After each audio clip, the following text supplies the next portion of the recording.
Hello, grade 11. My discussion is about simple annuity. Let's have first the future value of simple annuity. This is the formula that we're going to use for us to find the future value of simple annuity. R stands for regular payment.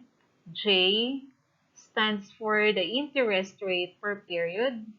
And N refers to the number of payments.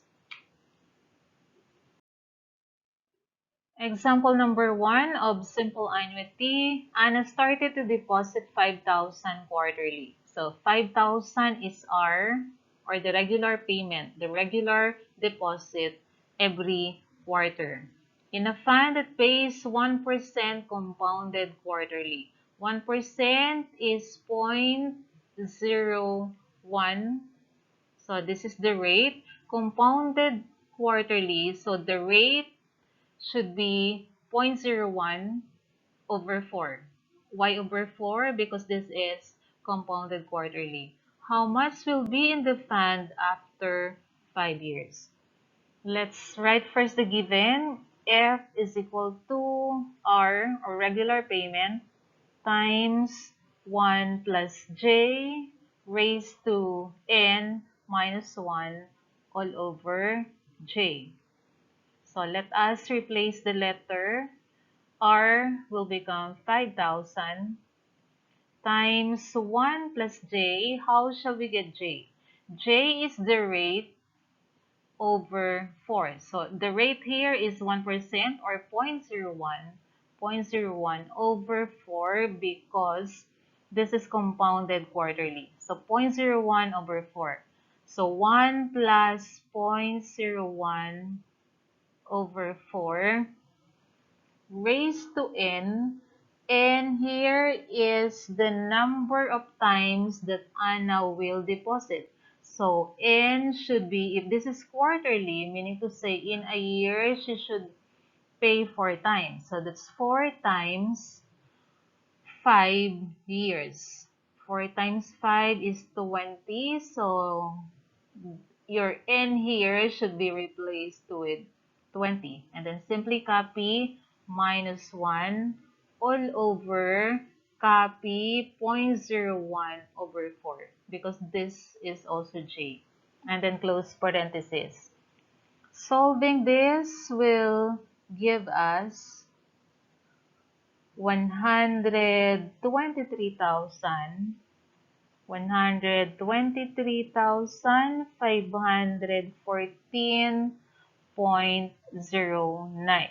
So after 5 years, this will be the amount of Anna's money in the bank.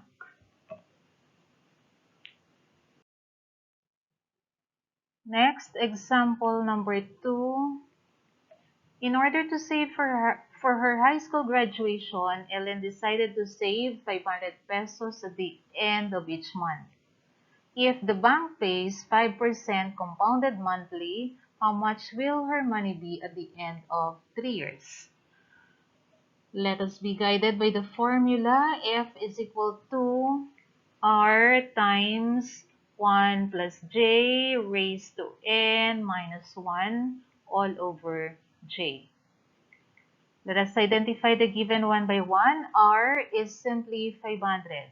So replace R with 500. And then 1 plus, how do we get J? J is simply the rate, which is 5%, equivalent to 0.05, over compounded monthly. So it means over 12. So J will be 0.05, 0.05 over 12, then raised to N. N is simply 12 times 3. Why 12? Because Ellen should save 500 at the end of each month. So meaning to say 12 times in a year times 3 because she's planning to save for 3 years. 12 times 3 is 36. So N here should be 36. So raised to 36 and then simply copy minus 1 all over all over what? The same value of j, which is 0.05 over 12. So let us simplify all this using your calculator. The final answer is 19,376.67. After 3 years, Ellen will have this amount in her bank. This time, let's have the present value of simple annuity. So we have this formula for the present value of simple annuity. P is equal to R, still the same R or the regular payment, but this time it should be 1 first. 1 minus 1 plus j raised to negative n. So take note, n here will become negative and then all over j. So the same value for each letter. J stands for the interest rate per period and n is the number of payments. So example number 3 for the present value of simple annuity. Suppose Jake would like to know the present value of his semi-annual deposit of 5,000 when interest is 5% compounded semi-annually. So semi-annual deposit meaning to say twice a year and compounded semi-annually. How much is the present value of his savings after 4 years?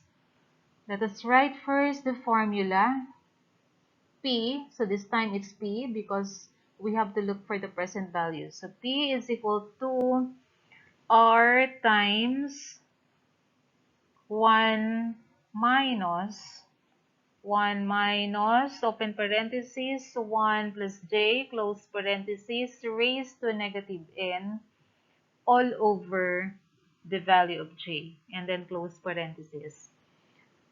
Let us replace R with 5,000. 5,000 as the monthly or semi-annual deposit every 6 months. Meaning to say twice a year that Jake will deposit 5,000 pesos. So 5,000 pesos. And then 1 minus 1 plus the value of J here is J is equal to 0.05, which is the rate of interest, compounded semi-annually. That's twice a year, so over 2. J is 0.05 over 2, and then raised to negative n. N is, since Jake will deposit twice a year, and then for 4 years, so 2 times 4, which is 8. 8 times that Jake will deposit 5,000. So raised to negative 8. And then all over, the value of J again is 0.05 over 2. And then close parenthesis. Using calculator, the final answer is 35,850 pesos, 0.69 centavos. Again, 35,850.69. So, wait, this one should be comma. Let me clear this. So, 35,850 pesos, 0.69 centavos. So, this is the equivalent of the present value that Jake should deposit. So, take note that present value is the amount that Jake should deposit as a whole. It's like the principal. Present value is like the principal. Example number 4, Tess borrowed 5,000. Borrowed, which means 5,000 is the principal or the present value. She agrees to pay the principal plus interest by paying an equal amount of money per quarter for 3 years. This is telling us that the value of n is equal to 4 times 3, which is 12. So n is equal to 4 times 3, equals 12. So why 4 again? Because this is per quarter and then for 3 years. So 4 times 3 is 12. 12 times the TES will pay. What should be her quarterly payment is this one is referring to our quarterly payment. Its interest is 4% compounded quarterly. So interest is 0.04 over